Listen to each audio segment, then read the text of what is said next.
On a quiet October morning in Cleveland, Ohio, the kind of tragedy no one ever sees coming unfolded in broad daylight. A 26-year-old woman, hardworking, private, and just trying to make it through another day, was gunned down. But this wasn't some random act of street violence. This wasn't a robbery gone wrong. This was personal. And the man accused of pulling the trigger wasn't a stranger. He was her own brother. This is the true story of Willita Hill, her life, her final day, and the devastating betrayal that still haunts her family.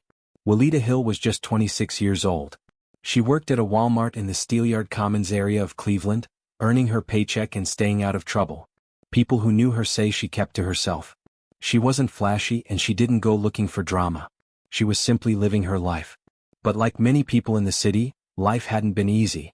She was surrounded by a mix of family, some close, some distant, and that included her older brother, Antonio Swanson. Antonio Swanson was 32 years old.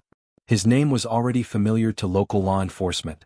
He had a history of arrests, including for theft and domestic violence. Neighbors described him as aggressive and unpredictable. Even online, Antonio didn't hide who he was. In one disturbing social media video, he appeared shirtless, holding a gun, and making threats toward someone off-screen. It was a clear warning to anyone who might cross him. Despite his troubled past, Antonio lived just 2 houses away from his sister. Close enough to see when she came and went.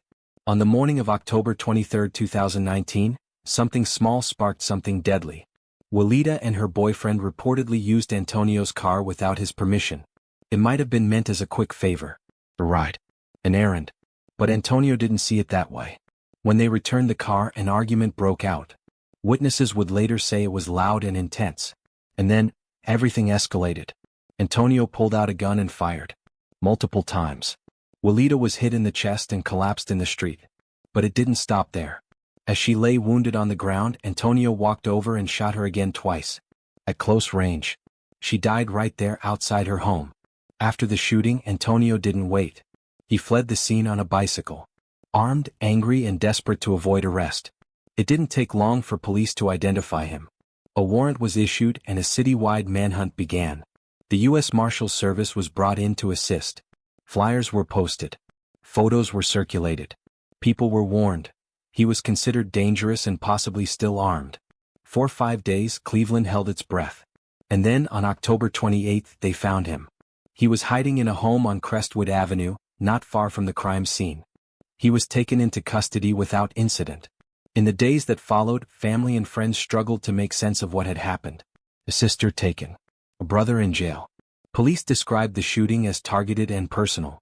There was no doubt about the motive. It was anger. Fueled by pride, ego, and a broken family dynamic that exploded without warning. For many, the pain was doubled because the person responsible wasn't a stranger. He was someone who had shared her childhood. Antonio Swanson was charged with aggravated murder and multiple weapons violations.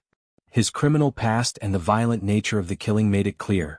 This was not going to be a case of leniency. The killing of Willita Hill left a scar not just on her family, but on a community that sees too much of this kind of violence.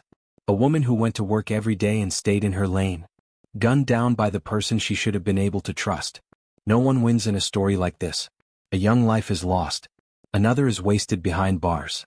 And a family is left forever broken by a moment that can never be taken back. Willita Hill didn't live a loud life. She didn't make headlines in her lifetime. But her story, her final day, echoes as a warning of what happens when pain, rage, and trauma go unanswered for too long. Here are some major takeaways from Willita's story. Number 1. The weight of anger. Holding on to rage instead of seeking resolution can destroy lives.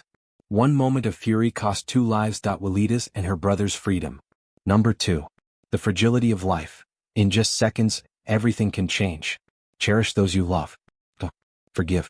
And when things feel like they're spiraling, get help before it's too late. If you found this story moving or eye-opening, don't forget to give this video a thumbs up. Share your thoughts in the comments. How do you think this could have been prevented? And most importantly, subscribe to the channel so you never miss real stories like this that matter. Stay safe, stay aware, and until next time, take care. Stand your ground, no retreat. Sir? Make my bond and chill you. I'm going to ask that you be quiet. I'm just making a request. You make it $1 million, I'm paying that, and I'm getting out. Thank you. Mr. Torres? Thank you, Your Honor.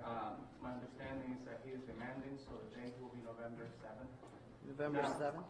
The state will ask for a $5 million bond in this case. Not Make only that because shit of the 5 million. defendant's- The 5 defendant's million. statements in the court That's disrespectful. in regards to the bond and the threats to the prosecutor. I made promises. Those promises were also made in previous cases. The defendant